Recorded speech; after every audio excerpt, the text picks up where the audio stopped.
ഇതൊരു ബിസിനസ്സല്ല, ഞങ്ങളെ സംബന്ധിച്ചുള്ള ഇതൊരു ബിസിനസ്സായിട്ടല്ല, ഞങ്ങളുടെ ഒരു ഉത്തരവാദിത്വമായിട്ട് ഞങ്ങൾ എടുക്കുന്നതാണ്. ഇത് ഞങ്ങളുടെ പാഷനാണ്. ഉത്തരവാദിത്വം ഞങ്ങളുടെ ഒരു എഡ്യൂക്കേഷൻ, ഒരു ബിസിനസ്സായിട്ട് എടുക്കുന്നത്.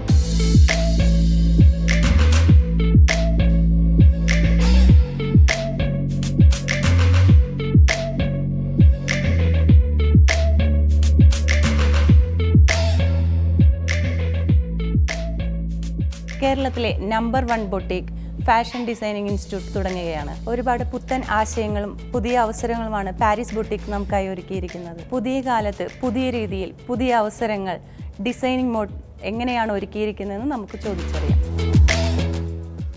എന്താണ് ഇപ്പോൾ ഒരു ഫാഷൻ ഡിസൈനിങ്ങിൽ ഇങ്ങനെ ഒരു ഡിസൈനിങ് ഇൻസ്റ്റിറ്റ്യൂട്ട് തുടങ്ങാനുള്ള കാരണം, ഒരു മോട്ടിവേഷൻ എന്താണ്? പാരീസ് സ്റ്റാർട്ട് ചെയ്തിട്ട് ഒരു 70 years ആയിട്ടുണ്ട്. ഞങ്ങളായിട്ട് ഇത് ഏറ്റെടുത്തിട്ട് ഇതൊരു 30 years കഴിഞ്ഞു. നമ്മളിതിൻ്റെ ഈ പാരീസിലേക്ക് ഡിസൈനറെ ഇൻട്രൊഡ്യൂസ് ചെയ്തത്, ഡിസൈൻ ചെയ്യാനുള്ളവരിലോട്ട് അവരെ എത്തിക്കാൻ വേണ്ടിയിട്ട് അവർക്ക് കുറേ ട്രെയിനിങ് ഇത് നമ്മൾ സ്റ്റാർട്ട് ചെയ്തായിരുന്നു. അപ്പോൾ ഫാബ്രിക് സെക്ഷൻ, അതുപോലെ റെഡിമെയ്ഡ്, അവരെ എംബ്രോയിഡറിയിൽ, സ്റ്റിച്ചിങ്ങിൽ, കട്ടിങ്, ഇതെല്ലാ സെക്ഷനിലും. അപ്പോൾ ട്രെയിൻ കൊടുക്കുമ്പോൾ ഒരു 6 മാസം മുതൽ ഒരു 1.5 വർഷം വരെയൊക്കെ ടൈം എടുക്കും ഇവരൊന്ന് ഡിസൈൻ ചെയ്യാനുള്ള ഇതിലോട്ട് എത്താൻ വേണ്ടിയിട്ട്. അപ്പോൾ ആ ടൈമിൽ നമ്മൾ ചിന്തിച്ചിരുന്നു, ഒരു ഡിസൈനിങ് ഇൻസ്റ്റിറ്റ്യൂട്ടിൽ നിന്ന് പഠിച്ചു വന്നൊരു കുട്ടിക്ക് എന്തുകൊണ്ട് ഇത്രയും ഇങ്ങനെ ഡിസൈൻ ചെയ്യാനുള്ള ഇതിലോട്ട് എത്താൻ പറ്റുന്നില്ല, അവർക്ക് എന്തുകൊണ്ട് ഇങ്ങനെയുള്ള കഴിവുകളോട് കിട്ടിക്കൂടാ എന്നുകൊണ്ട് നമ്മൾ ചിന്തിച്ചിരുന്നു. അപ്പം അങ്ങനെ ആലോചിച്ച് നമ്മൾ അന്ന് മനസ്സിലിങ്ങനെ ചിന്തിച്ചിരുന്നു. അപ്പോൾ നമുക്കൊരു ഡിസൈനിങ് ഇൻസ്റ്റിറ്റ്യൂട്ട് സ്റ്റാർട്ട് ചെയ്യാനാണെങ്കിൽ ഇങ്ങനെയുള്ള കാര്യങ്ങൾ കൂടി കുട്ടികളെ പഠിപ്പിക്കണം, എന്നാലേ അവർക്ക് സ്വന്തമായിട്ട് ചെയ്യാൻ പറ്റുള്ളൂ എന്നുള്ളൊരു മനസ്സിലൊരു പ്ലാനൊക്കെ ഉണ്ടായിരുന്നു. ഞങ്ങൾ ശരിക്കും പറഞ്ഞാൽ ഈ ഒരു മോട്ടീവ് സ്റ്റാർട്ട് ചെയ്തത് ഇവിടുന്ന് മാത്രമല്ല. ശരിക്കും ഈ പാരീസ് എന്നുള്ള കോൺസെപ്റ്റ് എൻ്റെ ഫൗണ്ടർ, ഞങ്ങളുടെ ഫാദർ ശ്രീ BK മുഹമ്മദ്, അദ്ദേഹമാണ് 70 വർഷത്തോളമായി ഈ സ്ഥാപനം പാരീസ് എന്ന പേരിൽ അദ്ദേഹം തുടങ്ങിയിട്ട്. അദ്ദേഹം ഈ പണ്ട് യൂറോപ്യൻസ് ഇവിടെ ഉണ്ടായ കാലഘട്ടത്തിൽ ഇവിടെ ഈ ഒരു വെഡിങ് ഗൗൺസും സൂട്ടൊക്കെ ചെയ്യുന്ന ഒരു സ്ഥാപനത്തിന് നടത്തിയിരുന്നത്. അപ്പം അത് കഴിഞ്ഞ് അവർ പോയി കഴിഞ്ഞിട്ട് നമ്മുടെ നാട്ടിൽ ഈ ഉള്ള ഗൗൺസും ഇതൊക്കെ വളരെ കുറവാണ്. അപ്പോൾ അദ്ദേഹത്തിന് ഇപ്പോൾ എപ്പോഴും ഒരു കാര്യം പറയും, യൂറോപ്യൻസ് ഇതിന് കൊടുക്കുന്ന ഇമ്പോർട്ടൻസ് ഭയങ്കര വലുത്. ഒരു കോസ്റ്റ്യൂം, ഡ്രസ്സിന് ഭയങ്കര ഇമ്പോർട്ടൻസ് ആണ്. ഓരോ ഫംഗ്ഷനും ഓരോ പർട്ടിക്കുലർ ഡ്രസ്സ് തീമും കാര്യങ്ങളെല്ലാം ഉണ്ട്. അന്ന് അദ്ദേഹം പറഞ്ഞൊരു കാര്യം, നമ്മൾ എഡ്യൂക്കേറ്റഡ് ആയിട്ടുള്ളവർ ഈ ബിസിനസ്സിലേക്ക് വരുമ്പോൾ മാത്രമാണ്, ഇതൊരു കലയാണ്, ആ കലയെ ഡെവലപ്പ് ചെയ്യാൻ കഴിയണമെങ്കിൽ വിദ്യാഭ്യാസമുള്ളമാതിരി ഈ ഫീൽഡിലേക്ക് വരണം. അപ്പോൾ അതിനുശേഷം നമ്മൾ ഇവർക്ക് വേണ്ടി ചെയ്യാവുന്ന, എൻ്റെ ബ്രദർ അദ്ദേഹം ഞങ്ങൾ കൂടിയുണ്ട് ഈ സ്ഥാപനം തുടങ്ങിയതിന് എല്ലാത്തിനും ഫാദറിൻ്റെ ദീർഘവീക്ഷണം, ഫാദറിൻ്റെ സപ്പോർട്ടും അന്ന് ഫാദർ ഞങ്ങൾക്ക് നൽകിയിട്ടുള്ള അനുഗ്രഹങ്ങളും, പിന്നെ ഈ ബ്രദർ ഞങ്ങൾ കൂടെ ഞങ്ങൾ 3 പേരും കൂടി തുടങ്ങി കുറേ ബേസിക്കായിട്ട് ഫൗണ്ടേഷൻ ഞങ്ങൾ ഹാർഡ് വർക്ക് ചെയ്തു. അതിൽ നിന്നാണ് ഈ ബിസിനസ് ഡെവലപ്പ് ചെയ്തത്. അപ്പോൾ അവരുടെ മെമ്മറി ആയിട്ട് ഞങ്ങൾക്ക് എന്ത് ചെയ്യാൻ കഴിയും, ഞങ്ങൾക്കൊരു ഏറ്റവും ബെസ്റ്റ് ചെയ്യാൻ പറ്റുന്ന അവരുടെ മെമ്മറി നിലനിൽക്കുന്നുള്ള ആ ഒരു ഇൻസ്റ്റിറ്റ്യൂഷൻ, ഒരു വിദ്യാഭ്യാസ സ്ഥാപനം തുടങ്ങാമെന്നുള്ള ഈ ഫാഷൻ ഡിസൈനിങ് വിത്ത് ടൈലറിങ് പഠിപ്പിക്കാൻ പറ്റുന്ന നല്ല ഒരു ഇൻസ്റ്റിറ്റ്യൂഷൻ, അതിൻ്റെ ഭാഗം ആകാം ഞങ്ങളും. അപ്പോൾ അതിൻ്റെ കൂടെ തന്നെ ഇപ്പോൾ ജമാൽ പറഞ്ഞ പോലെ ഞങ്ങളെടുക്കുന്ന ഒരേ ഡിസൈനർക്കും അവർ ഞങ്ങൾ എന്ത് ക്വാളിറ്റിയാണ് അവരെ കാണുന്നത്, ഞങ്ങൾക്ക് അവർക്ക് വേണമെന്ന് ആഗ്രഹിക്കുന്നത്, ആ ക്വാളിറ്റി ഉള്ള ഡിസൈനേഴ്സിനെ ഉണ്ടാക്കാൻ കഴിയണമെങ്കിൽ അത് നമ്മൾ ഞങ്ങളുടെ ആഗ്രഹം ചെയ്യണമെങ്കിൽ ഞങ്ങൾ ഇൻസ്റ്റിറ്റ്യൂട്ട് തുടങ്ങിയാലാണ് അത് ഏറ്റവും നന്നായിട്ട് നടപ്പിലാക്കാൻ പറ്റുന്നത് ഞങ്ങൾക്കറിയാം. പലപ്പോഴും എന്താ പറയുക, നമ്മുടെ ഇവിടെയുള്ള കോളേജുകൾക്ക് നമുക്ക് പറ്റുന്നത് എന്താണെന്ന് വെച്ചാൽ അവർക്കൊരു എക്സ്പീരിയൻസ് കൊടുക്കാൻ സാഹചര്യമില്ല. അവർ തിയറി പഠിപ്പിക്കുന്നുണ്ട്, ആ തിയറിക്കനുസരിച്ച് കുട്ടികൾ മനസ്സിലാക്കുന്നുണ്ട്. പക്ഷേ ഈ പഠിക്കുന്ന തിയറി എല്ലാം അവർ മനസ്സിൽ നിൽക്കണമെങ്കിൽ അതിനൊപ്പം തന്നെ അവർ എക്സ്പീരിയൻസ് ചെയ്ത് പോകണം. അതിന് സാഹചര്യം പല കോളേജുകളിലില്ല. അത് പിന്നെ ഞങ്ങളുടെ ഇൻസ്റ്റിറ്റ്യൂട്ടിൽ അതിനുള്ള സൗകര്യങ്ങളും ഇതൊരു ബിസിനസ്സല്ല, ഞങ്ങളെ സംബന്ധിച്ചുള്ള ഇതൊരു ബിസിനസ്സായിട്ടല്ല, ഇത് ഞങ്ങളുടെ ഒരു ഉത്തരവാദിത്വമായിട്ട് ഞങ്ങൾ എടുക്കുന്നതാണ്. ഇത് ഞങ്ങളുടെ പാഷനാണ്. ഉത്തരവാദിത്വം ഞങ്ങളുടെ ഒരു എഡ്യൂക്കേഷൻ, ഒരു ബിസിനസ്സല്ല ഒരിക്കലും. ഞങ്ങളൊരു പാഷനാണ്, ഞങ്ങളുടെ ഉത്തരവാദിത്വമുള്ളത്. മറ്റുള്ള ഇൻസ്റ്റിറ്റ്യൂട്ടുകളിൽ നിന്ന് ഡിസൈൻ മോഡിൽ നിന്നുള്ള ഇൻസ്റ്റിറ്റ്യൂട്ട് എങ്ങനെയാണ് വ്യത്യാസമായിട്ടിരിക്കുന്നത്? എന്ത് ഡിഫറൻസ് ആണ് നിങ്ങൾ ഈ ഇൻസ്റ്റിറ്റ്യൂട്ടിൽ കൊണ്ടുവരാൻ ശ്രമിച്ചിരിക്കുന്നത്? പാരീസ് ബൊട്ടീക്കിൻ്റെ ഈ design mode institute of creative education, ഇത് ലക്ഷ്യമാക്കുന്നത് പ്രധാനമായിട്ടും ലേണിംഗ് ബൈ ഡൂയിങ് എന്ന കോൺസെപ്റ്റാണ്. ഹാൻഡ്സ് ഓൺ ആയിട്ട് പഠിക്കുക, നിങ്ങൾ പഠിച്ചുകൊണ്ട് ഇപ്പോൾ ചെയ്തുകൊണ്ട് പഠിക്കുക എന്നുള്ള കോൺസെപ്റ്റാണ്. ഈ പാരീസ് ബൊട്ടീക്കിൻ്റെ ഈ ക്യാമ്പസിൽ ഇതിനുള്ള എല്ലാ ഫെസിലിറ്റി ഉണ്ട്. നമ്മളും ആ നിഫ്റ്റിൻ്റെയും NIDയുടെയൊക്കെ സിലബസും അതിൻ്റെ കൂടെ നമ്മളുടെ എക്സ്പീരിയൻസും കൂടി ഇൻക്ലൂഡ് ചെയ്തിട്ടുള്ള ഒരു സിലബസാണ് നമ്മളിതിനോട് ചെയ്തിട്ടുള്ളത്. കൂടുതലും ഫാഷൻ ഡിസൈനിങ്ങിന് കൂടുതൽ പ്രാധാന്യമുള്ള സിലബസിലേക്ക് ഞങ്ങൾ ശ്രദ്ധ കേന്ദ്രീകരിച്ചത്. ഇന്ന് മറ്റുള്ളതായിട്ട് നമ്മൾ എങ്ങനെ വ്യത്യസ്തമാണെന്ന് വെച്ചാൽ, ഇന്ന് കേരളത്തിലുള്ള അല്ലെങ്കിൽ ഇന്ത്യയിലുള്ള പല കോളേജുകളിലും തിയറി നന്നായിട്ട് എടുക്കുന്നുണ്ട്. തിയറിറ്റിക്കലാണ് അവർ പഠിപ്പിക്കാൻ ശ്രമിക്കുന്നത്. എപ്പോഴും നമ്മളൊരിക്കലും തിയറിറ്റിക്കലി മാത്രമല്ല, നമ്മൾ പ്രാക്ടിക്കൽ സൈഡും കൂടി. ഞാൻ ആദ്യം ഞങ്ങൾ ഏറ്റവും വലിയ ഒരു ഇതാണ് learning by doing, learning by experience എന്നുള്ള അവർ പഠിച്ചു പഠിക്കുക. ഈ പാരിസ് ദി ബോട്ടിക്കിൻ്റെ ഈ ക്യാമ്പസിൽ ഒരു ഫാഷൻ ഡിസൈനറിന് വേണ്ടിയിട്ടുള്ള ഒരു 80% സൗകര്യം ഫെസിലിറ്റി ഇതിനകത്തുണ്ട്. ഒരു ബേസിക്കായിട്ട് പഠിക്കേണ്ട കാര്യങ്ങളെപ്പറ്റി ഞങ്ങൾ അതുപോലെ തന്നെ കൂടുതലും നമ്മൾ ഇതിനകത്ത് ഒരു ഫാഷൻ്റെ ഹിസ്റ്ററിനെക്കാട്ടും കൂടുതൽ ഇന്നത്തെ ഫാഷൻ എന്താണ് പഠിപ്പിക്കാൻ ശ്രമിക്കുന്നത്. കുട്ടികൾക്ക് ഇന്നത്തെ ഫാഷനെ പറ്റി കൂടുതൽ അവയർനെസ് കൊടുക്കാം, കൂടുതൽ പ്രാധാന്യം അങ്ങനെയുള്ള സബ്ജക്റ്റിന് കൊടുക്കാം. ഈ ക്യാമ്പസിൽ നമുക്ക് വെച്ചാൽ ഞങ്ങളോട് കൂടെ 15ഓളം ഫാഷൻ ഡിസൈനറും കൂടി എക്സ്ട്രാ വർക്ക് ചെയ്യുന്നുണ്ട്. അവർക്ക് ഈ ഓരോ ഡിസൈനെ കൂടി നിന്ന് അവരെ അസിസ്റ്റ് ചെയ്തും അവരുടെ കൂടെ നിന്ന് അവർ ചെയ്യേണ്ട കണ്ടും കുറേ കാര്യങ്ങൾ മനസ്സിലാക്കുന്നുണ്ട്. അത് ലൈവായിട്ട് മനസ്സിലാക്കുന്ന അവർ പഠിക്കുന്നത് അതപ്പം തന്നെ കാണുകയാണ്. ഒരു കുട്ടി ഡിസൈൻ മോഡിൽ വന്ന് അയാളുടെ കോഴ്സ് പൂർത്തിയാക്കുമ്പോൾ അവൻ ചെയ്യുന്നതെല്ലാം പഠിച്ചുകൊണ്ടാണ് ചെയ്യുന്നത്, കണ്ടുകൊണ്ടാണ് ചെയ്യുന്നത്. ഇത് നമുക്ക് വേറൊരു കോളേജിനും അവകാശപ്പെടാനില്ലാത്തൊരു ഇത് ഇന്ത്യയിൽ തന്നെ എനിക്ക് സംശയമാണ് എവിടെയെങ്കിലും ഉണ്ടാകുന്നുള്ളത്. ഇത്രയും വർഷത്തെ പാരീസ് എന്ന ഒരു ബൊട്ടീക്കിൻ്റെ എക്സ്പീരിയൻസ് സ്റ്റുഡൻസായിട്ട് ഷെയർ ചെയ്യുന്ന രീതിയിലുള്ള ഒരു പഠന രീതിയാണോ നിങ്ങൾ ഉദ്ദേശിക്കുന്നത്? തീർച്ചയായിട്ടും. ഇപ്പം നമുക്ക് പാരീസ് ദി ബൊട്ടീക്കിൻ്റെ ഒരു എക്സ്പീരിയൻസ് ഉണ്ട്.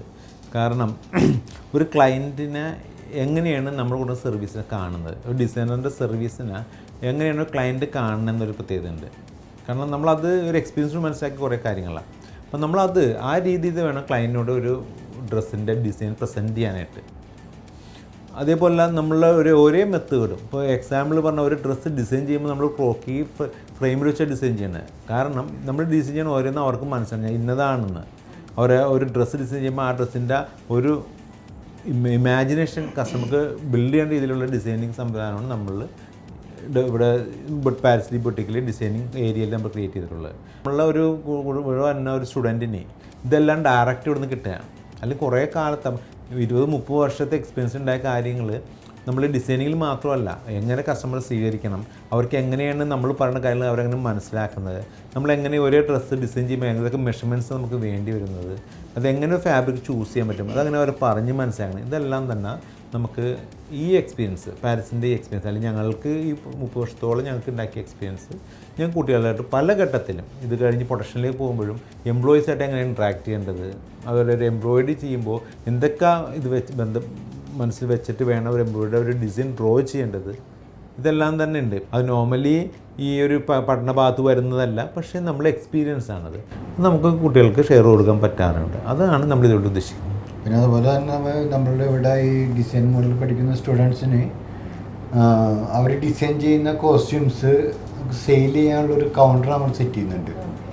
അപ്പോൾ അവർ ഡിസൈൻ ചെയ്തിട്ട് അത് കസ്റ്റമർ എത്രത്തോളം ഇഷ്ടപ്പെടുന്നു എന്നുള്ളത് അവർക്ക് മനസ്സിലാക്കാം. How to start a boutique എന്ന് പറയുന്ന ഒരു കോഴ്സ് നിങ്ങൾ ഇൻട്രൊഡ്യൂസ് ചെയ്തിട്ടുണ്ടല്ലോ, അത് എങ്ങനെയാണ് ഒരു കരിയറിനെ ഡെവലപ്പ് ചെയ്യാൻ സഹായിക്കുന്നത്? അതിൻ്റെ ഡീറ്റെയിൽസ് ഒന്ന് പറയാമോ? അത് ഞങ്ങൾ ചെയ്തെന്ന് വെച്ചാൽ ഒരു ബൊട്ടീക്ക് സ്റ്റാർട്ട് നമ്മൾ കണ്ടില്ലേ, ഒരേ ദിവസം ബൊട്ടീക്ക് സ്റ്റാർട്ട് ചെയ്യണേ, പിറ്റേ ദിവസം ക്ലോസ് ചെയ്തിട്ടുണ്ടാവും. എന്തുകൊണ്ടാണ് സംഭവിക്കുന്നതല്ല, ഒരു ബൊട്ടിക്ക് സ്റ്റാർട്ട് ചെയ്യണതിന് അല്ലെങ്കിൽ ഒരു എന്ത് ഫേം ആയിക്കോട്ടെ സ്റ്റാർട്ട് ചെയ്യുന്നതിന് അല്ലെങ്കിൽ ചില കാര്യങ്ങൾ മുൻകൂട്ടി നമ്മൾ മനസ്സിലാക്കുന്നുണ്ട്. ഒന്ന് അതിനെപ്പറ്റി നല്ല ധാരണ വേണം. എന്താണ് ഞാൻ ചെയ്യാൻ പോകുന്നതെന്നുള്ള ധാരണ എനിക്ക് ഉണ്ടായിരിക്കണം. ഒരു ബൊട്ടിക്ക് സ്റ്റാർട്ട് ചെയ്യണമെങ്കിൽ ആ ബൊട്ടിക്കിനെ പറ്റി ഒരു അറിവുള്ളവർക്ക് മാത്രം, ബൊട്ടിക്കിൽ എന്താണ് നടക്കുന്നത് എന്നുള്ള വ്യക്തമായ ധാരണ ഉള്ളവർക്കാണ് അത് ചെയ്താൽ ഏറ്റവും വിജയിക്കാൻ കഴിയുന്നത്. അപ്പോൾ അതിനൊരു കോഴ്സായിട്ട് നമ്മൾ അതിൻ്റെ ഡിസൈൻ ചെയ്തിട്ടുണ്ട്. ആ ഡിസൈനിലെ എല്ലാ കാര്യങ്ങളും വരുന്നുണ്ട്. ഒന്ന്, എവിടെയാണ് ഒരു ബൊട്ടിക്ക് സ്റ്റാർട്ട് ചെയ്യേണ്ട ലൊക്കേഷൻ എന്താണെന്നുള്ളത്. അപ്പോൾ നമ്മൾക്കൊരു ഐഡിയ ഉണ്ട്, നല്ലൊരു ഫാഷനബിൾ ഹൈലി ഫാഷനബിൾ ബൊട്ടിക്കാണെന്ന് വെച്ചാൽ അത് സ്റ്റാർട്ട് ചെയ്യണം എപ്പോഴും മെട്രോസ് പോലുള്ള സ്ഥലത്തല്ല, ഏറ്റവും സിറ്റിയുടെ സെൻറ്ററിൽ അയക്കണം. അവിടെ എപ്പോഴും ഹൈലി ഫാഷനബിൾ ആകുമ്പോൾ എപ്പോഴും വരുന്ന ആൾക്കാർക്ക് വണ്ടി പാർക്ക് ചെയ്യാനുള്ള ഫെസിലിറ്റി വേണം. അതേപോലെ ഇതിന് സിമിലർ ആയിട്ടുള്ള ബിസിനസ്സുള്ള ഏരിയയിലായിരിക്കണം എപ്പോഴും ചെയ്യേണ്ടത്. അതൊക്കെ അതിന് കൂടുതൽ സപ്പോർട്ടിങ് ആണ്. കാരണം വരുന്ന ആൾക്ക് പെട്ടെന്ന് എല്ലാം കണക്ട് ചെയ്ത് പോകാൻ പറ്റണം. അത് ഫസ്റ്റ് ലൊക്കേഷൻ അതിന് മെയിനായിട്ട് വരുന്നൊരു കാര്യമാണ്. ഈ ലൊക്കേഷൻ വന്ന് നെക്സ്റ്റ് പറഞ്ഞാൽ ഇപ്പോൾ നമുക്കൊരു മിഡിൽ റേഞ്ചിലുള്ളൊരു ബൊട്ടിക്കാണ് സ്റ്റാർട്ട് ചെയ്യണമെങ്കിൽ നമ്മൾ കുറച്ചും കൂടി ഈ സിറ്റിയുടെ സെൻറ്ററിൽ നിന്ന് മാറി നമ്മൾ കുറച്ചും കൂടി ഉള്ളിലേക്കുള്ള ആൾക്കാർക്ക് താമസ സൗകര്യം ഉള്ള സ്ഥലത്തേക്ക് കുറച്ച് മാറിപ്പോകണം. അപ്പോൾ ഒന്ന് അത് പ്രധാനമാണ്. ഫസ്റ്റ് ഒരു ബൊട്ടിക്ക് സ്റ്റാർട്ട് ഏറ്റവും പ്രധാന ലൊക്കേഷനാണ്. രണ്ടാമത് അതിന് നമ്മൾ കൊടുക്കുന്ന ഒരു ഇൻറ്റീരിയേഴ്സും കാര്യങ്ങളും പ്രധാനമാണ്. നമ്മൾ ഒരു ബൊട്ടിക്കിനനുസരിച്ച് വേണം ഇൻറ്റീരിയർ ചെയ്യാനായിട്ട്. നെക്സ്റ്റ് നമ്മൾ ഇതിൻ്റെ ഒരു ബൊട്ടിക്കിന് എന്തൊക്കെയാണ് നമ്മൾ സെയിൽ ചെയ്യാൻ പോകുന്നത്, നമ്മൾ എന്താണ് ഫാബ്രിക്സ് ആണോ റെഡിമെയ്ഡ്സ് ആണോ നമ്മുടെ ഓൺ ബ്രാൻഡാണോ എന്താണോ ചെയ്യാൻ പോകുന്നത് അതിനെപ്പറ്റി ധാരണ വേണം. അതൊക്കെ എവിടെ നിന്ന് സോഴ്സ് ചെയ്യാം. ഒരു ഫാബ്രിക് ആണെങ്കിൽ നമ്മൾ ബ്രാൻഡ് ഉണ്ടാക്കുകയാണെങ്കിൽ ഈ മെറ്റീരിയൽസ് നമുക്ക് വേറെ പർച്ചേസ് ചെയ്യണം. ഇത് ഒരിക്കലും ഒരു ബൊട്ടിക്ക് സ്റ്റാർട്ട് ചെയ്തിട്ടല്ല, അഡ്വാൻസ് അറിഞ്ഞിരിക്കണം. എവിടെ ഇപ്പോൾ ഇന്ത്യയിൽ ഇപ്പോൾ നമ്മൾക്ക് പാരീസിൻ്റെ എക്സ്പീരിയൻസ് വെച്ച് നോക്കി ഇന്ത്യയിൽ എവിടേക്ക് എന്തൊക്കെ കിട്ടും എന്നുള്ളൊരു എക്സ്പീരിയൻസ് ഉണ്ട്. ഇത് പറഞ്ഞു കൊടുക്കാൻ അവർ എക്സ്പീരിയൻസ് ചെയ്യാനുള്ളൊരു സാഹചര്യം നമ്മൾ ചെയ്യുന്നത് ഉണ്ട്. എവിടെ നിന്ന് പിന്നെ ഇതിനെ പറ്റിയുള്ള തൊഴിലാളികളെ എംപ്ലോയീസിനെ എങ്ങനെ സോഴ്സ് ചെയ്യും, അത് പ്രധാനമാണ്. അപ്പോൾ ആ സോഴ്സ് ചെയ്യാനുള്ള ഫെസിലിറ്റിയും അവർക്ക് കാര്യങ്ങൾ പറഞ്ഞ് മനസ്സിലാക്കാനുള്ള കഴിവ് അവർക്ക് വേണം. അപ്പോൾ ഈ ബൊട്ടിക്ക് ഈ എംപ്ലോയീസിനെ മാനേജ് ചെയ്യാന്നുള്ള വലിയൊരു ഇതാണ്. അപ്പോൾ അതിനുള്ള ടെക്നിക്സും അതിനുള്ള ടാക്ടിക്സും നമുക്ക് അവർക്ക് ട്രെയിനിങ്ങിൽ വരുന്നുണ്ട്. നെക്സ്റ്റ് പറഞ്ഞാൽ ഇതിനുള്ളൊരു അക്കൗണ്ടിങ്. ഒരു അക്കൗണ്ടിങ് വരുമ്പോൾ ഇതിന് പ്രൈസിങ് തൊട്ട് എല്ലാം വരുന്നുണ്ട്. അവർ എംപ്ലോയീസ് സാലറിയും പ്രൈസിങ് എങ്ങനെ അതിന് അഡ്വർടൈസ്മെൻ്റ് ഒക്കെ സ്പെൻഡ് ചെയ്യണം, ഇതിനൊക്കെ അക്കൗണ്ടിങ്ങിൽ അതിനൊരു മെത്തേഡ് ഡെവലപ്മെൻറ്റ്. അതിന് നെക്സ്റ്റ് വരുന്നത് സ്റ്റാറ്റ്യൂട്ടറി ആയിട്ട് അറിയേണ്ട കുറേ കാര്യങ്ങൾ. ബൊട്ടിക്ക് തുടങ്ങുമ്പോൾ GST അടക്കമുള്ള ഇൻകം ടാക്സുള്ള സ്റ്റാറ്റ്യൂട്ടറി ആയിട്ട് കുറേ കാര്യങ്ങൾ ഇതിനകത്ത് വരുന്നുണ്ട്. അതിനെപ്പറ്റിയുള്ള ഒരു ബൊട്ടിക്ക് സ്റ്റാർട്ട് ചെയ്യാൻ പറ്റിയുള്ള കാര്യങ്ങൾ നമ്മൾ ഈ കോഴ്സിൻ്റെ ഭാഗമാണ്. ഇതുകൂടാതെ ഓവറോൾ ഇതെങ്ങനെ മാനേജ് ചെയ്യാം, ഒരു സ്ഥാപനം എങ്ങനെ ഇത് മാനേജ് ചെയ്ത് കൊണ്ടുപോകാം, ഇത്രയും കാര്യങ്ങളാണ് ഈ കോഴ്സിൽ പ്രധാനമായിട്ട് പറയുന്നത്. ഇപ്പോൾ നമ്മൾ ശരിക്കും പറഞ്ഞാൽ ഇപ്പോൾ ആ ഒരു കോൺസെപ്റ്റ് ഇതാണ്. ഇപ്പോൾ ഞങ്ങൾ ഒരു ഇൻസ്റ്റിറ്റ്യൂട്ടിലേക്ക് വന്നപ്പോൾ ഈ സെയിം തിങ്കിങ് ഉള്ള മിസ്റ്റർ കൈലാഷ് മേനോൻ, ഇതും നിഫ്റ്റിയനാണ്. നിഫ്റ്റി പഠിച്ച് ഡിഗ്രി കോഴ്സ് ചെയ്തിട്ടുള്ളതാണ്. അതിനുശേഷം ഈ ഇതുപോലുള്ള ഇൻസ്റ്റിറ്റ്യൂട്ടുകളിൽ 15 വർഷത്തോളം എക്സ്പീരിയൻസ് അദ്ദേഹത്തിനുണ്ട്. അദ്ദേഹത്തിൻ്റെ ഈ എക്സ്പീരിയൻസും അതേപോലെ നമ്മൾ യൂട്ടിലൈസ് ചെയ്യുന്നത് അതുപോലെ ഇൻഡസ്ട്രിയിലും നല്ല എക്സ്പീരിയൻസ് ഉള്ളതാണ്. ഡിസൈൻ മോഡ് ഓഫർ ചെയ്യുന്ന കോഴ്സസിന് ഡീറ്റെയിൽസ്, ഏതുതരം കോഴ്സസാണ്, എത്ര കോഴ്സാണ് എന്നൊന്ന് എക്സ്പ്ലെയിൻ ചെയ്തത്. ഇപ്പോൾ ഡിസൈൻ മോഡിൻ്റെ ഒരു പൊസിഷൻ നമ്മൾ പറയണത് രണ്ട് കോർ ഏരിയസിലാണ് നമ്മൾ കുട്ടികൾക്ക് എഡ്യൂക്കേഷൻ കൊടുക്കാൻ ഇപ്പോഴത്തെ ഒരു സ്റ്റേജിൽ നമ്മൾ ചെയ്യുന്നത്. ഒന്ന് ഒരു 12th മുമ്പുള്ള കുട്ടികൾക്ക്, സ്കൂളിലത്തെ കുട്ടികൾക്ക് ഒരു ഡിസൈനിൻ്റെ ഒരു നല്ലൊരു ഫൗണ്ടേഷൻ കുട്ടികൾക്ക് കൊടുക്കുക. അപ്പോൾ അതിന് വേണ്ടിയായിട്ട് നമ്മൾ ഒരു ആർട്ട് ആൻഡ് ഡിസൈൻ ഫൗണ്ടേഷൻ എന്ന് പറഞ്ഞിട്ടുള്ളൊരു കോഴ്സ്, അത് 9th നിന്ന് ഒരു 12th കുട്ടികൾക്ക് വേണ്ടിയായിട്ട് നമ്മൾ നടത്തുന്നൊരു പ്രോഗ്രാമുണ്ട്. സോ അത് 1 ഇയറിൻ്റെ ഡ്യൂറേഷനാണ്. പിന്നെ ഒരു +3, അതായത് 12th കഴിഞ്ഞിട്ടുള്ളൊരു preparatory program is coming later.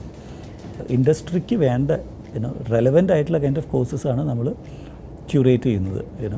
അപ്പോൾ അതുകൊണ്ട് ഞാൻ പറഞ്ഞ ഒന്ന് സ്കൂളിൽ നിന്നും പിന്നെ ഈ ഒരു എഡ്യൂക്കേഷൻ അതെ അപ്പോൾ ഒരു ഫിനിഷിങ് പോലത്തുള്ളൊരു ഒരു ഏരിയയും കൂടിയാണ്. അപ്പോൾ അവിടെ നമ്മൾ കൊടുക്കുന്ന കോഴ്സുകളിൽ ഒന്നൊരു 1 ഇയർ ഡിപ്ലോമ നമ്മൾ കൊടുക്കുന്നുണ്ട്. അതിപ്പോൾ ഫാഷനിൽ താല്പര്യമുള്ള ഒരാൾക്കും വേണമെങ്കിൽ അതിലോട്ട് വരാം.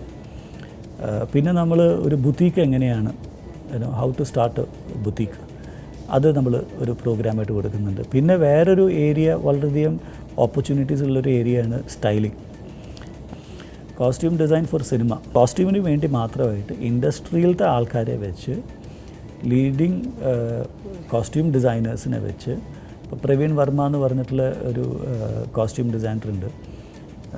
അങ്ങേര് ബിഗ് ബി, കിങ് ലയർ, അതുപോലെ തന്നെ ഡ്രൈവിംഗ് ലൈസൻസ്. അപ്പോൾ ഇങ്ങനത്തെ സിനിമകൾക്കൊക്കെ ഡിസൈൻ ചെയ്തിട്ടുള്ള, അതേപോലെ തന്നെ കോച്ചിങ്ങിൻ്റെ ക്ലാസ്സസ് ചെയ്യുന്നുണ്ട് ഡിസൈൻ കോളേജസിന് വേണ്ടി, NID, NIFT, അതേപോലെ തന്നെ IDCയിൽ IITയുടെ UCED എന്ന് പറഞ്ഞിട്ടുള്ള എക്സാംസിനൊക്കെ വേണ്ടി. അപ്പോൾ ഈ കോമ്പറ്റേറ്റീവ് എക്സാംസിൻ്റെ കോച്ചിങ്ങും നമ്മൾ നടത്തുന്നുണ്ട്. അപ്പോൾ ഇങ്ങനത്തെ പ്രോഗ്രാംസാണ് നമ്മൾ നമ്മുടെ ഇതിൽ കൂടെ, ഈ ഡിസൈൻ മോഡിൽ കൂടെ നമ്മൾ കുട്ടികൾക്ക് കൊടുക്കുന്നത്. സാർ ഇപ്പോൾ പല കോഴ്സിനെ കുറിച്ചുള്ള ഡീറ്റെയിൽ ആയിട്ട് തന്നു. അതിൻ്റെയൊക്കെ ഓരോ ഡ്യൂറേഷൻ, ഓരോ കോഴ്സും എത്ര സമയം എടുക്കുന്നു, അതേക്കുറിച്ചൊന്ന് എക്സ്പ്ലെയിൻ ചെയ്യാം. ഓക്കെ, ഇപ്പോൾ നമ്മുടെ അഗൈൻ ഡ്യൂറേഷനിൽ നമ്മൾ ഒരു ഡ്യൂറേഷൻ കോഴ്സസാണ് ഇപ്പോൾ നിലവിൽ നമ്മൾ തുടങ്ങിയിട്ടുള്ളത്. ഒന്ന് 1 ഇയറിൻ്റെ പ്രോഗ്രാംസും ഉണ്ട്, പിന്നെ ഒന്ന് 6 months പ്രോഗ്രാംസും ഉണ്ട്. 1 ഇയറിൻ്റെ പ്രോഗ്രാംസ് നമ്മുടെ ഡിപ്ലോമ പ്രോഗ്രാംസാണ്. 6 months നമ്മളൊരു സർട്ടിഫിക്കറ്റ് ആയിട്ടുള്ള പ്രോഗ്രാംസാണ്. അപ്പോൾ say for example art and design foundation 1 ഇയറിൻ്റെ പ്രോഗ്രാമാണ്. കോസ്റ്റ്യൂം ഡിസൈൻ ഫോർ സിനിമ 1 ഇയറിൻ്റെ പ്രോഗ്രാമാണ്. പക്ഷേ ഈ 1 ഇയർ എന്ന് പറയുമ്പോൾ നമ്മളതൊരു 12 months മാത്രമായിട്ടല്ല നമ്മൾ കൊടുക്കുന്നത്. കാരണം നമ്മുടെ കോഴ്സ് ഇപ്പോൾ നിലവിൽ നമ്മൾ കൊടുക്കുന്നത് 6 months ഓൺലൈനും പിന്നെ ഒരു 6 months ഓഫ്ലൈനും, പിന്നെ അതിൻ്റെ കൂടെ നമ്മളൊരു 2 months എക്സ്ട്രാ നമ്മൾ ഒരു ഇൻഡസ്ട്രിയിൽ ജോലി ചെയ്തിട്ടുള്ള ഒരു അപ്രൻറ്റിസ്ഷിപ്പ് എന്ന് പറഞ്ഞിട്ടുള്ള, അതായത് ഒരു ഇൻറ്റേൺഷിപ്പ് പോലെയല്ല, ഒരു കമ്പനിയിൽ നമ്മൾ അവരെ ജോലി ചെയ്യാനായിട്ട് നമ്മളവിടെ അവരെ പ്രാപ്തരാക്കി അവിടെ ജോലിക്ക് വേണ്ടി നമ്മൾ അവരെ നിയമിച്ചു കൊടുക്കും. അപ്പോൾ അവിടെ അവർ പ്രൂവ് കൂടി ചെയ്യണം. പക്ഷേ ദേ ആർ സാലറീഡ് എംപ്ലോയീസ്. അപ്പോൾ അവർക്ക് അവിടെ ശമ്പളവും കിട്ടും ആ സമയത്ത്. പിന്നെ സ്റ്റൈലിങ്ങിൻ്റെ കോഴ്സ്, ബുട്ടീക്സിന് വേണ്ടിയുള്ള സ്റ്റൈലിങ്ങിൻ്റെ കോഴ്സ് 6 months ആണ്. പിന്നെ ചില അപ്സ്കില്ലിംഗ് ആയിട്ടുള്ള പ്രോഗ്രാംസുകളുണ്ട്. അതിനെപ്പറ്റി അതൊക്കെ നമ്മുടെ വെബ്സൈറ്റിൽ പോയാൽ www.designmode.com എന്ന് പറഞ്ഞിട്ടുള്ള സൈറ്റിൽ പോയി കഴിഞ്ഞാൽ അവർക്ക് ഈ ഡീറ്റെയിൽസ് ഏതൊക്കെ കോഴ്സുകളാണ് നമ്മൾ ഓഫർ ചെയ്യുന്നത് എന്ന് തൊട്ടാണ്, അതിൻ്റെ ഡ്യൂറേഷൻ എന്താണ്, അതിൻ്റെ ഫീസ് എന്താണ് എന്നുള്ള എല്ലാ ഇൻഫർമേഷനും അവിടെ അവൈലബിൾ ആണ്. അത് കഴിഞ്ഞിട്ട് അവർക്ക് അവിടെ നിന്ന് തന്നെ അവർക്ക് ആ കോഴ്സിൻ്റെ ഒരു ബുക്കിംഗ് ഫീ കൊടുത്തിട്ട്, നമ്മളൊരു യുണീക്ക് ഫീച്ചറും കൂടി കൊടുക്കുന്നുണ്ട്. ഒരു ബുക്കിംഗ് ഫീ കൊടുത്തിട്ട് അവർക്ക് വേണമെങ്കിൽ ഇതൊക്കെ ട്രൈ ദ കോഴ്സ്. ഓൾറെഡി പല ഇൻസ്റ്റിറ്റ്യൂട്ടിൽ നിന്ന് ഫാഷൻ ഡിസൈനിങ് പഠിച്ചിറങ്ങുന്ന കുട്ടികളുണ്ട്. അവർക്ക് ഒരു ഫോർമേഷൻ എന്നുള്ള രീതിയിലുള്ള കോഴ്സസ് അവൈലബിൾ ആണോ? ഏത് കോഴ്സാണ്? അപ്പോൾ നമ്മൾ ഫാഷൻ ഡിസൈനിങ് പഠിച്ചിട്ടുണ്ടാവും, അവർക്ക് അറിയായിരിക്കും ഇന്ന ഫാബ്രിക് ഇന്ന സ്ഥലത്ത് നിന്ന് ഉണ്ടാക്കുന്നുണ്ട്. പക്ഷെ അത് അറിഞ്ഞുകൊണ്ട് കാര്യമില്ല. നമ്മളൊരു ബുട്ടീക്ക് തുടങ്ങുന്ന സമയത്ത് അവിടെ എവിടെയാണ് മാർക്കറ്റ് ഇരിക്കുന്നത്, അതിൻ്റെ നിലവിലുള്ള പ്രൈസുകൾ എങ്ങനെയാണ്, ആ പ്രൈസുകൾ എങ്ങനെ നെഗോഷിയേറ്റ് ചെയ്യണം, ഇതാണ് നിങ്ങൾക്കൊരു സക്സസ്ഫുൾ ആയിട്ടുള്ളൊരു ഒരു ഡിസൈനറോ അല്ലെങ്കിൽ ഒരു ബുട്ടീക്ക് റൺ ചെയ്യാൻ നിങ്ങളെ ഹെൽപ്പ് ചെയ്യുന്നത്. അല്ലാതെ അല്ലെങ്കിൽ നമ്മളൊരു ഗൂഗിളിൽ പോയാൽ നമുക്കറിയാൻ പറ്റും അതിൻ്റെ ഇൻഫർമേഷൻ. അപ്പോൾ ഇങ്ങനത്തെ കാര്യങ്ങളൊക്കെയാണ് നമ്മൾ ആ ഒരു അപ്സ്കില്ലിംഗ് ആയിട്ടുള്ള പ്രോഗ്രാമിൽ കൂടെ നമ്മൾ കൊടുക്കുന്നത്. സാർ, ഈ കോഴ്സ് കണ്ടക്ട് ചെയ്യുമ്പം നമുക്ക് പ്രൊവൈഡ് ചെയ്യുന്ന ഫാക്കൽറ്റീസിൻ്റെ ക്വാളിഫിക്കേഷനും എക്സ്പീരിയൻസിനും ഒന്ന് ഡീറ്റെയിൽ ചെയ്യാമോ? ഇപ്പോൾ സ്റ്റാർട്ട് ചെയ്തപ്പോൾ ഞാനും പഠിപ്പിക്കുന്നുണ്ടാവും. Even though I am part of the management. എനിക്ക് പഠിപ്പിക്കാൻ വളരെയധികം താല്പര്യമുണ്ട്, അതുകൊണ്ട് ഞാനും പഠിപ്പിക്കുന്നുണ്ടാവും. അപ്പോൾ എൻ്റെ ബാക്ക്ഗ്രൗണ്ട്, ഞാൻ 98 പാസ് ഔട്ട് ചെയ്തിട്ടുള്ള നിഫ്റ്റിന്ന് പാസ് ഔട്ട് ചെയ്തിട്ടുള്ള ഒരു പ്രോഡക്റ്റാണ്. അപ്പോൾ ഞാൻ അതേപോലെ തന്നെ NIDന്ന് പാസ് ഔട്ട് ആയിട്ടുള്ള apparel and textiles pass out ആയിട്ടുള്ള ദർ ഇസ് അനദർ ലേഡി. പിന്നെ ഞാൻ പറഞ്ഞില്ലേ ഇൻഡസ്ട്രിയിൽ നിന്ന് റെലവൻ്റ് ആയിട്ടുള്ള ആൾക്കാർ, ഇപ്പോൾ പ്രവീൺ പോലത്തെ ഉള്ളവർ, അത് ഓരോ സ്പെസിഫിക് കോഴ്സിന് നമ്മൾ അങ്ങനെ ഒരു ലീഡ്സുകളെ നമ്മൾ എടുക്കുന്നുണ്ട്. അതേപോലെ തന്നെ വിഷ്വൽ മെർച്ചൻഡൈസിങ് പഠിപ്പിക്കാൻ വേണ്ടിയിട്ട് എഗെയിൻ നിഫ്റ്റിലത്തെ എൻ്റെ ജൂനിയർ ആയിരുന്നിട്ടുള്ള ഒരു കുട്ടിയാണ്. പക്ഷേ she was heading shopper stop. Shopper stop അറിയാമല്ലോ, ഇന്ത്യയിലൊട്ടാകെയുള്ള ഒരു വലിയൊരു ബ്രാൻഡാണ്. അപ്പോൾ അതിൻ്റെ വിഷ്വൽ മെർച്ചൻഡൈസിങ് ഹെഡ് ചെയ്യുന്നത്. പിന്നെ അതേപോലെ തന്നെ ഇവിടെ എഗെയിൻ നദർ നിഫ്റ്റ് പ്രോഡക്റ്റ്, അവർ സ്റ്റൈലിംഗ് ഇവിടെ ചെയ്യുന്നുണ്ട് സെലിബ്രിറ്റീസിന് വേണ്ടിയും. അതേപോലെ തന്നെ ഒരു കോർപ്പറേറ്റ് സ്റ്റൈലിങ്ങിൻ്റെ അപ്പോൾ അവർ പഠിപ്പിക്കുന്നുണ്ട്. പിന്നെ നമുക്ക് NID എന്നുള്ള വേറെ കുറേ ഫാക്കൽറ്റീസ് ഇതിൽ ഇൻവോൾവ്. പിന്നെ വേറെ പ്രോഡക്റ്റ് ഡിസൈൻ പഠിപ്പിക്കാനായിട്ട് നിഫ്റ്റിൻ്റെ one of the earliest batches of accessory ഡിസൈനും പ്രോഡക്റ്റ് ഡിസൈനും ചെയ്തിട്ടുള്ള ഒരു ഫാക്കൽറ്റി ഉണ്ട്. അവർ ഇതിൽ ഇൻവോൾവ് ആണ്. പിന്നെ അതിൻ്റെ കൂടെ തന്നെ പാരീസിലത്തെ ഇവിടെ ജോലി ചെയ്യുന്നവർ, പിന്നെ മാത്രമല്ല പാരീസിൻ്റെ ഫൗണ്ടേഴ്സായിട്ടുള്ള അനിലും ജമാലും, അവരും കുട്ടികളെ ഹെൽപ്പ് ചെയ്യുന്നുണ്ട്. നമ്മളിപ്പോൾ ഈ കോഴ്സ് നടത്തുമ്പം ഇപ്പോൾ സാർ പറഞ്ഞു ഇപ്പോഴത്തെ കറണ്ട് സിറ്റുവേഷനിൽ വെച്ച് ഓൺലൈൻ ഓഫ്ലൈനായിട്ടാണ് നമ്മൾ കോഴ്സസ് കണ്ടക്ട് ചെയ്യുന്നത്. അപ്പം എങ്ങനെയായിരിക്കും, അപ്പം ഓൺലൈനിൽ എന്തൊക്കെയായിരിക്കും, ഓഫ്ലൈനിൽ എങ്ങനെയായിരിക്കും എന്നത്? ഓൺലൈൻ നമുക്കിപ്പോൾ ഒരു certain level of attention span ഉണ്ട്. നമ്മളിപ്പോൾ ഒരു ക്ലാസ്സിൽ പോയി കഴിഞ്ഞാൽ നമ്മൾ ഒരു ഹോൾ ഡേ ഒക്കെ നമുക്ക് വേണമെങ്കിൽ ഇരിക്കാൻ പറ്റും. നമ്മളൊരു ഓൺലൈനിലൊരു കുട്ടീൻ്റെ അടുത്ത് നമ്മളൊരു ഹോൾ ഡേ ഓൺലൈനിലിരുന്നിട്ട് ക്ലാസ്സിൽ അറ്റൻഡ് ചെയ്യണമെന്ന് പറഞ്ഞാലും it's going to be a challenge. ആ കുട്ടികൾക്ക് വളരെയധികം ചാലഞ്ചിങ് ആയിരിക്കും. പിന്നെ ഇപ്പോഴത്തെ അറിയാമല്ലോ, ഇപ്പോൾ മിക്ക ക്ലാസ്സുകളും നടക്കുന്നതും ഓൺലൈനിലാണ്. അപ്പോൾ നമ്മുടെ ഒരു ഓൺലൈനിൽ മാത്രം പഠിക്കുന്ന സമയത്ത് 3 days a week 3 hours ഈച്ചാണ് നമ്മുടെ ഒരു ഓൺലൈൻ എഡ്യൂക്കേഷൻ നമ്മൾ കൊടുക്കുന്നത്. ബട്ട് അതേ സമയത്ത് ഓഫ്ലൈനിലോട്ട് വരുന്ന സമയത്ത് 5 days a week 5 hours വെച്ചിട്ടാണ് നമ്മൾ അത് നടത്തുന്നത്. ഓഫ്ലൈൻ ക്ലാസ്സസ് നമ്മൾ തുടങ്ങുന്ന സമയത്ത് ഇപ്പോൾ കേരളത്തിൻ്റെ പല ഡിസ്ട്രിക്റ്റുകളിൽ നിന്നും കുട്ടികൾ ഇവിടെ പഠിക്കാൻ താല്പര്യപ്പെടുന്നുണ്ട്. അപ്പോൾ അതിൽ ഇപ്പോൾ പാലക്കാട് നിന്നുള്ളവരുണ്ട്, ഞാൻ പറഞ്ഞില്ലേ, കോയമ്പത്തൂരിൽ നിന്നുള്ളവർ താല്പര്യം കാണിക്കുന്നുണ്ട്, കണ്ണൂരിൽ നിന്നുള്ളവരുണ്ട്, കാലിക്കറ്റിൽ നിന്നുള്ളവരുണ്ട്. അപ്പോൾ പെൺകുട്ടികൾക്ക് നമ്മളിവിടെ ക്യാമ്പസിൽ ഒരു സെക്യൂർ ആയിട്ടുള്ള ഒരു ഹോസ്റ്റൽ ഫെസിലിറ്റി വിത്ത് ഫുഡ് നമ്മൾ കൊടുക്കുന്നുണ്ടാവും. പാരീസ് പോലെയുള്ള ഒരു ബ്രാൻഡിൽ അറിയപ്പെടുന്ന ഒരു ഡിസൈനിങ് കോഴ്സ് ആകുമ്പം അതിലെന്തെങ്കിലും പാരീസിൻ്റെ ഭാഗത്തുനിന്നോ അല്ലെങ്കിൽ പുറത്തുനിന്നോ എന്തെങ്കിലും സ്കോളർഷിപ്സ് പ്രൊവൈഡ് ചെയ്യുന്നുണ്ടോ? ആക്ച്വലി ഒരു പാരീസിൻ്റെ ഭാഗത്തുനിന്ന് ഇപ്പോൾ പാരീസിന് ഇത് എഡ്യൂക്കേഷൻ ഒരു കമേഴ്ഷ്യലായിട്ടുള്ള രീതിയിലല്ല അവർ കാണുന്നത്. അപ്പോൾ അവരുടെ ഭാഗത്തുനിന്ന് അവർ ആക്ച്വലി നന്നായിട്ട് പെർഫോം ചെയ്യുന്ന കുട്ടികൾക്ക് ഒരു സ്കോളർഷിപ്പിൻ്റെ ഒരു പ്രപ്പോസൽ ഉണ്ട്. അതെങ്ങനെയാണെന്ന് വെച്ച് കഴിഞ്ഞാൽ ഇപ്പോൾ ഒരു 90% എബവ് ആണ് കുട്ടികളുടെ മാർക്സ് എന്ന് വെച്ച് കഴിഞ്ഞാൽ പാരീസിൻ്റെ ഭാഗത്തുനിന്ന് 50% അവർക്ക് ഫീസിൽ റിഡക്ഷൻ കൊടുക്കും. But that is of course അവരുടെ പെർസെൻറ്റേജും മാർക്സും നോക്കിയിട്ട് എൻഡ് ഓഫ് ദ കോഴ്സിലാണ് അതിൻ്റെ റിഡക്ഷൻ കൊടുക്കുക. അതേപോലെ തന്നെ 80% എബവ് ആണെന്നുണ്ടെങ്കിൽ they will get a 30% reduction in their fees.